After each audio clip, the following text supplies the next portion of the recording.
Tonight on NewsVision, President-elect Donald Trump has made several of his cabinet picks, and some of his choices are stirring controversy. Plus, one Miami resident is leading the charge to save our coral reefs and help scientists flip the script on the climate crisis. You know, people get seeds and then you plant them in your backyard, except we're planting them out on the reefs. And later on, UM students gathered at the Shalala Center to celebrate culture, heritage, and friendship in the iconic Festival of Light. And I feel like bringing that to UM, that's what it means to me. I love making the rangoli outside. You know, it just makes me feel like this is my house. These stories and a lot more on NewsVision tonight. It starts right now.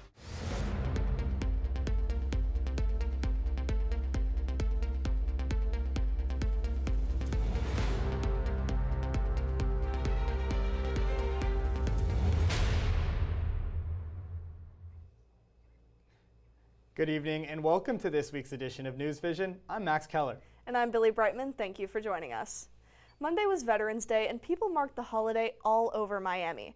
Over at Miami Beach, hundreds gathered on Ocean Drive to pay tribute to people who had served the country. The American Legion Post 182 hosted a Veterans Day parade and celebration on Monday to honor veterans in Coconut Grove. The parade, which went through the heart of Coconut Grove, featured marching bands, cheer teams, and veterans from various military branches. At the end of the parade, attendees and veterans enjoyed live music, performances, and food trucks at Armbruster Park.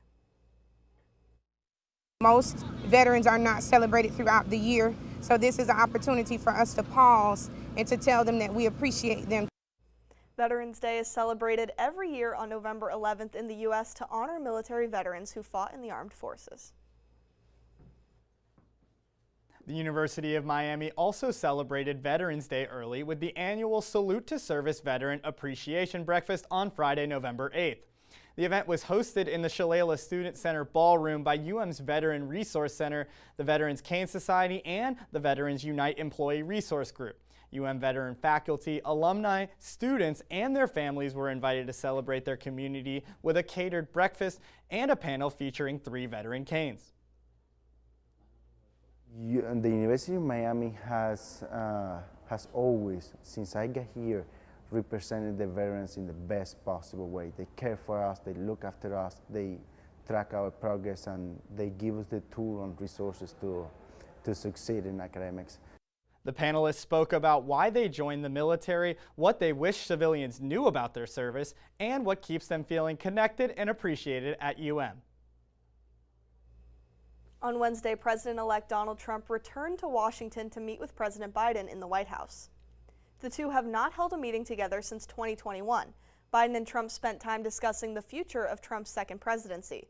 Trump promised a, quote, seamless transition into the White House. This is a vast shift from Trump's tone 4 years ago when he filed multiple cases against the election results that certified Biden's win.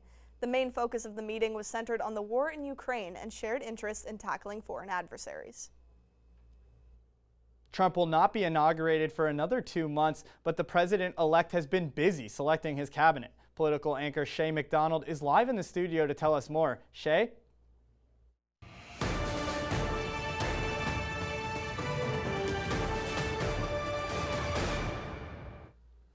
Thank you. I'm Shay McDonald with Red, White, and You. The results of the presidential election are on the minds of most Americans, but here in Florida, the results of several key races are the biggest headlines. Starting off with the amendment ballots, only 2 of Florida's proposed 6 amendments went through: the right to fish and hunt, as well as the homestead tax exemptions.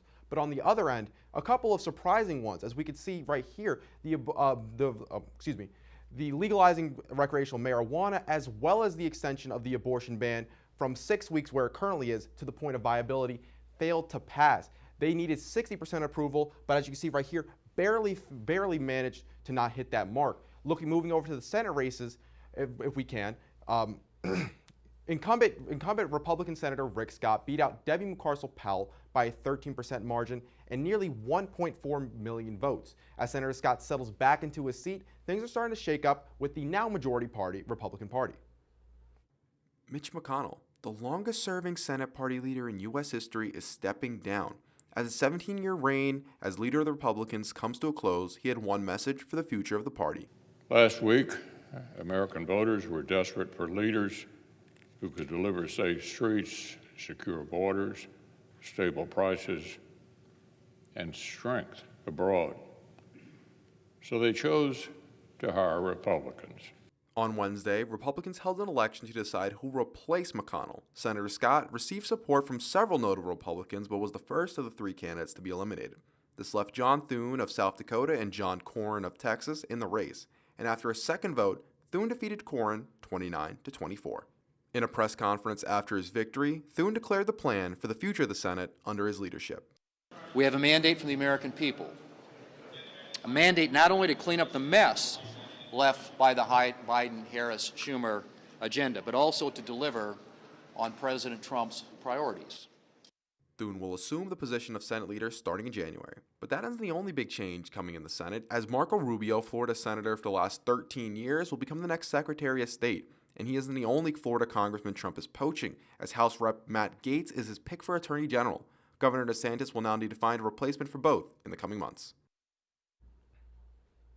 Gaetz and Rubio are two of the latest additions to Trump cabinet, but another has just been announced. Robert F. Kennedy Jr. has been selected as Trump's Health and Human Services Secretary. RFK Jr. will now be in charge of the FDA, Medicare policies, and overseeing the CDC. But many people are concerned over RFK's past opposition to vaccines.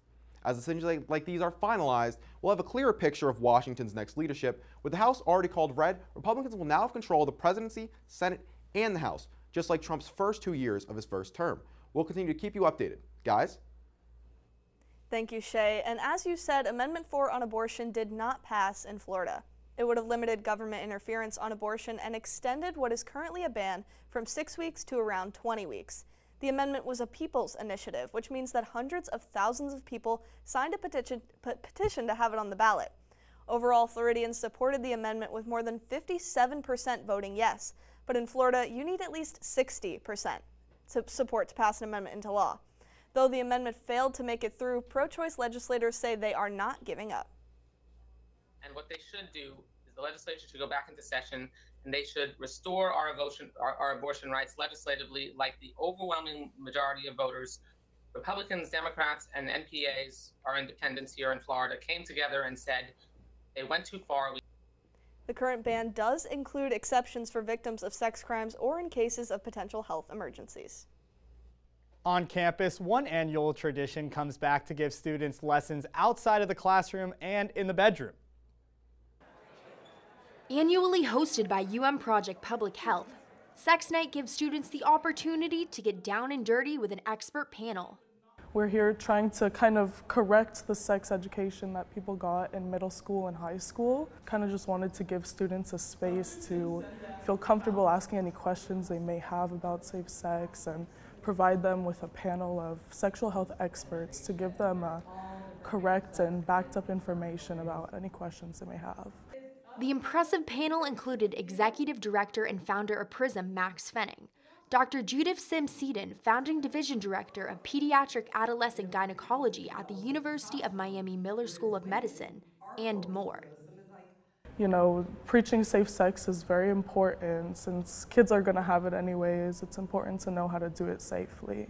And with our recent not passing of Amendment 4, it's important to know how to avoid unwanted pregnancies, what to do if that happens, and anything regarding that.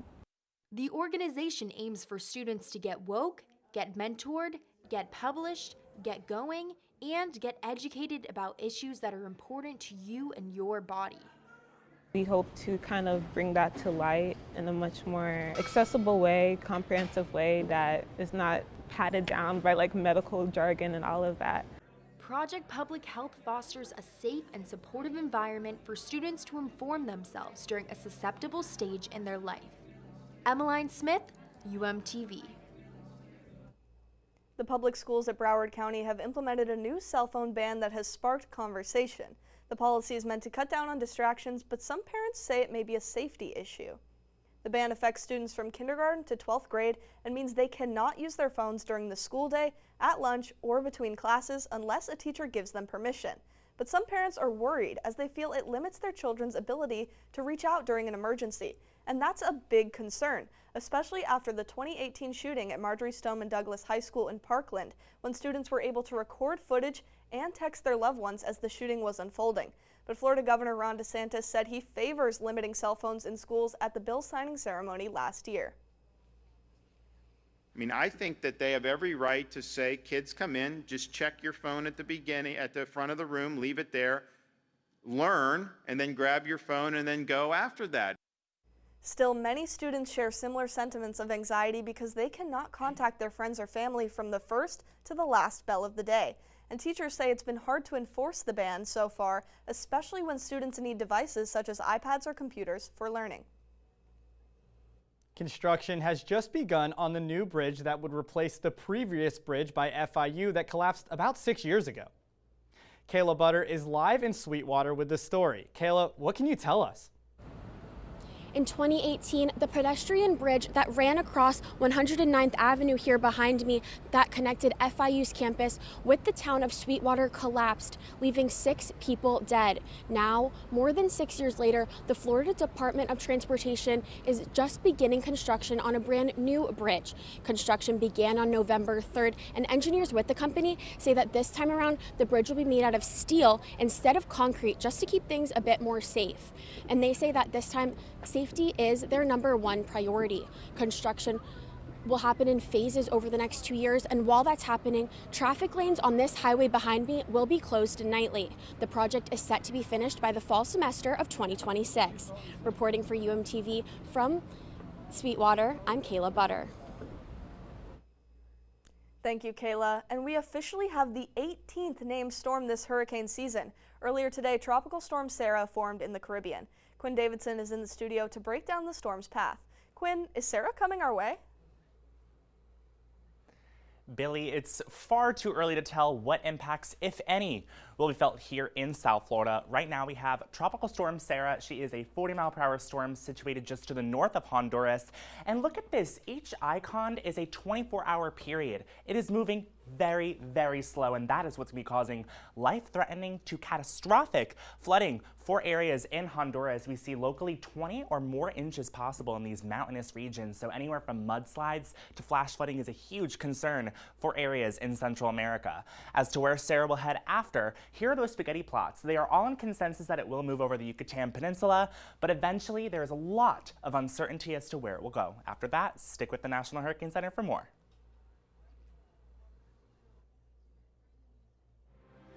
Thanks, Quinn. Time for a short break, but when NewsVision returns, we'll take you underwater to show you what one organization at the University of Miami is doing to restore the rainforests of the sea, coral reefs. More when we return. How do you know when you've made the right decision? It's the feeling you get in your gut, the one that tells you what's right or wrong. It's the one that says, sure, I can have a drink, or the feeling that says, okay, I've been drinking. Now what? It's the voice inside you that says, I'm buzzed. Better leave the car when it's time to go. Plan ahead. Catch a sober ride. Buzz driving is drunk driving.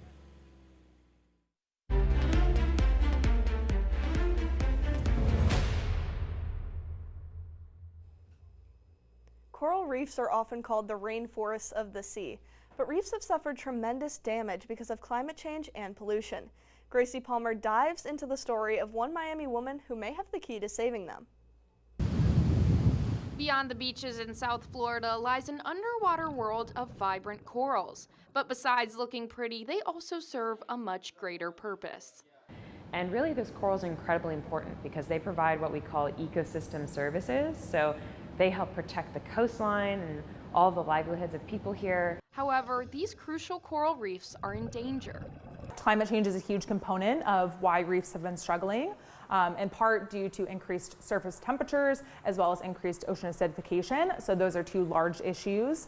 In addition, we've seen large amounts of destruction. Florida is home to the third largest reef in the world, and the reef's biggest threat is disease. You know, there's reports from, depending on the species of coral, from 70 to even 90% of coral death.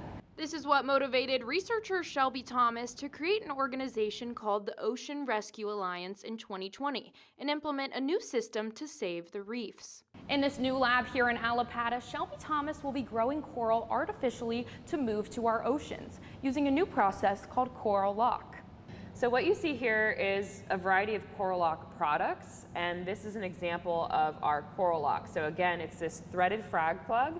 So you can simply screw in a coral like a bolt. The process is so simple, it allows anyone to screw coral into an artificial base. The coral is grown in a lab away from disease and predators before being moved to the ocean. So it's kind of like a nursery operation where, people get seeds and then you plant them in your backyard, except we're planting them out on the reefs to try to replace corals that have died. I'd say we're not at our max efficiency yet, because essentially you have to integrate through a full system. So we'd want to have everyone in the lab growing corals on the coral lock, so then it becomes a seamless process. However, these restoration effects only serve as a band-aid. Researchers say the real change is much bigger. A lot of the action that's actually going to help coral reefs are things like voting for representatives that actually care about the climate, to making impacts to reduce our amount of carbon emissions, and those are things that need to happen on a global scale, not necessarily a smaller scale. And while saving coral reefs may not be as simple as screwing in a bolt, Thomas and her team hope to inspire everyone to protect these vital ecosystems. For UMTV, I'm Gracie Palmer. Tonight, king tides are causing dangerous flooding in Miami-Dade coastal regions. Regina Potenza is live at Virginia Key with more details. Regina, is it flooded over there? The last South Florida king tide cycle of the year started earlier this week, leaving places like here in Virginia Key flooded with over 2 feet of water, but not because of the rain. King tides are unusual ocean tides that occur a few times a year when the sun, moon, and earth perfectly align, which can either cause extreme low tides, which can uncover marine life, or, in the case of Virginia Key, can cause severe coastal flooding. Now, if you find yourself caught in a king tide, do not drive through standing water, as it is usually deeper than it appears, can contain hidden debris, and it's salt water, which could damage the underside of your car. There is a severe coastal flood advisory in effect until 1 p.m. on Sunday in Miami-Dade and Broward counties. Live from Virginia Key, Regina Potenza, UMTV. Thank you, Regina. And it seems like king tide season's finally coming to an end. And hopefully with king tide season coming to an end, in with the cooler weather, Quinn? Oh, for sure. I know we experienced some drier conditions today, but unfortunately we just can't win. Of course, there's coastal flooding on top of it. But this is the last king tide of the season, so it's very exciting to see that. We won't be experiencing any king tides until the year of 2025. Looking at our coastal flood advisories for coastal Miami-Dade, Palm Beach, and Broward counties. This is in effect, as Regina said, until Sunday. Our next high tide time here is at 7:24 p.m. in just a few minutes, actually. So Regina will be sure seeing that. Temperatures all across the board right now, we are looking at the upper to mid 70s, very comfortable, and our dew points are a very telltale sign of our comfort. There's our humidity tracker. We see the dew points drop into the 50s on Saturday, and overall we're looking at a very comfortable and not as humid week as what we've seen the past few months.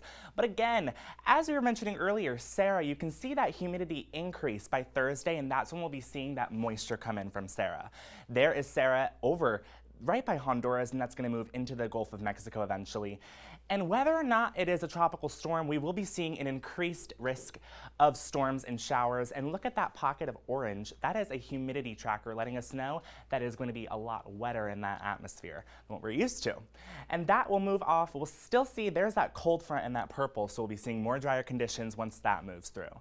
Regarding for this weekend, we have a cold front moving in, and so tomorrow will be on that warm side. The winds coming in from the south will be experiencing temperatures in the mid to upper 80s, and you can't rule out an isolated shower chance. When that moves through, it will get even drier by the time it's Saturday. So it's super important. Get out to the beach, but if you do, there is a high risk of rip currents, unfortunately, so be sure to keep an eye on that.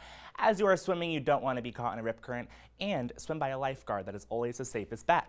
Our 7-day forecast looking absolutely gorgeous, except for that potential impact from the humidity in Sarah by next week. But for now, 80s and 70s at night, I could take it. Thanks, Quinn. And coming up, Canes offense under fire after failing to beat out the Yellow Jackets on Saturday. I'll tell you more in sports right after the break. I'm Wrigley Court. And I'm Nick Giannakopoulos. I know you all come to Off the Wire for laughs. Today, we're here to talk about something a little more serious. Off the Wire has it all. Comedy, drama, a dashingly handsome host. There's one thing we don't have, and that's awards. Guys, we have awards. All right, can it, old man? As we were saying, Off the Wire has been snubbed year after year for awards. That stops now. Hard-hitting drama, emotional moments, poignant social commentary, All things you'd expect from a show that's 100% award bait. And we are great at bait. You might even say that we're master baiters. What happens when a show sacrifices all of its integrity in the pursuit of awards? Find out this Thursday at Off the Wire. You won't want to miss it.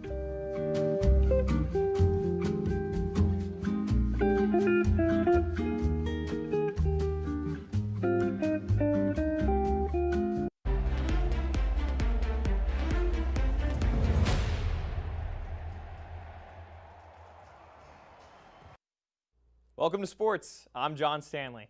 The Hurricanes football team marched into Atlanta on Saturday to take on Georgia Tech. Did the Yellow Jackets end up stinging the Canes? Let's find out. We'll start off early first quarter here. Cam Ward, he's going to sling it to Elijah Arroyo up the seam and out of there. He's going to run away from everyone for a 74-yard touchdown. Cam Ward feeling himself a little bit after that throw. We're going to skip ahead to the second half. Canes down 4, and Georgia Tech's Chase Lane is going to make an unreal grab to bring the Yellow Jackets up 11. What an effort from the wideout there. Miami must respond here, and they do. A beautiful ball from Cam Ward, dropping a dime to Isaiah Horton to draw closer. Big time throw from Ward right there. Georgia Tech would answer with a touchdown on their own, but here's Cam Ward. Why not let it fly? Xavier Restrepo goes up the sideline for the touchdown, and Miami's defense gets the stop they need. Cam Ward, here's your Heisman moment right here. Time to make a play. He's going to step up in the pocket, evading defenders, and oh my goodness, the ball is out. And Georgia Tech would recover. Miami is mortal. They lose 23-28. Despite the Hurricanes' loss, they still control their own destiny in terms of making it to the college football playoffs. The Hurricanes stand at 5-1 in the ACC and 9-1 overall. If the Canes win the rest of their regular season games, they'll make it to the ACC championship game, where they can clinch a top 4 seed and a first-round bye with a playoff win. But first, they'll have to close out their season against Wake Forest and Syracuse. Moving across the college football landscape, one SEC team had a surprising sideline guest that brought plenty of controversy along with attention. Louisiana State University, or LSU, brought out a live Bengal tiger onto the field before their matchup with rival Alabama. The school used to regularly parade their mascot Mike the Tiger around the field before home games, but stopped doing that in 2016 because of animal cruelty complaints. Before their matchup with Alabama, however, Louisiana Governor Jeff Landry insisted the school bring back the tradition and took it upon himself to pay for a Bengal tiger named Omar to make the trip from an exotic animal company in Florida to Baton Rouge, Louisiana for the big game, against the school and animal rights activists' wishes.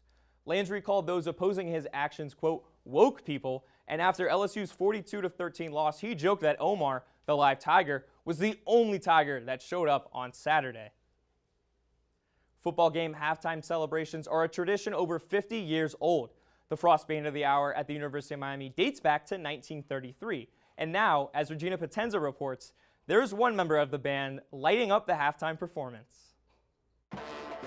Trumpets, drums, saxophones, musical instruments are usually the first thing people associate with school bands. But at the University of Miami, the girl leading the Frost Band of the Hour during halftime is not a musician. She's the band's baton twirler, the first the band has had in years. I had to figure out what a twirler's job was in this band. Sometimes they let you have complete control. Sometimes it's you're not going to twirl. So that can sometimes be really difficult. We kind of had to figure that out. Mackenzie is a senior pre-physical therapy student from Westchester, Pennsylvania. She has been twirling since she was 6 years old and now organizes her performances completely on her own. She's a little bit of a unicorn within the band. She does something that nobody else is doing. She doesn't rehearse with us the same way everybody else has to. She's left to her own devices a lot, but she still manages to put out this just amazingly professional product. Mackenzie also doesn't receive any funding from the school, so she pays for her own outfits, including the 6,000 Swarovski crystals that are needed to bedazzle each outfit. And Mackenzie's sister spends 30 hours per outfit gluing each crystal down one by one.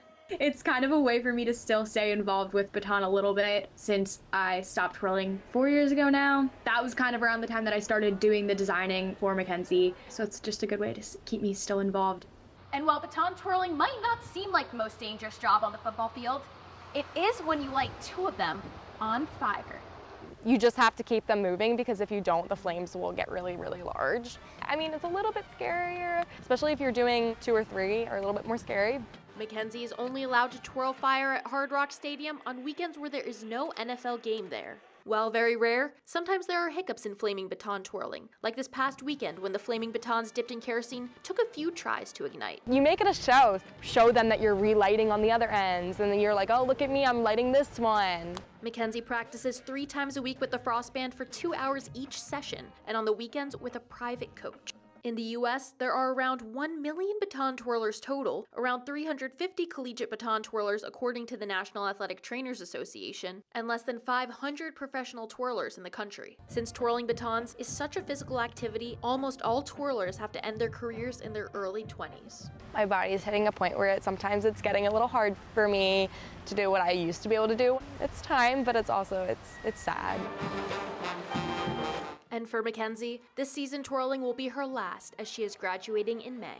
It's kind of bittersweet because I'm having so much fun, but it also is sad because it's been a part of my life since literally I was 6 years old. It's always going to be a part of my life. With no other twirlers in line to take over Mackenzie's role, she created an Instagram account so future UM twirlers can one day learn from her experiences and follow in her footsteps. Regina Potenza, UMTV. Still ahead, we'll show you how some students brought India's most important holiday across the world right here to Miami. NewsVision will be right back. Every day, thousands of kids start vaping. And I can't let this happen to my kid. So if you want to talk to your kids, you have to get it trending.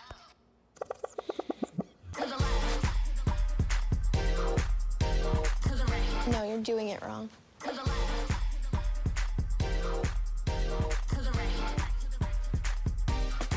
Let's go. Can we talk? Yeah, what's up? Visit talkaboutvaping.org for tips on when and how to have the vape talk.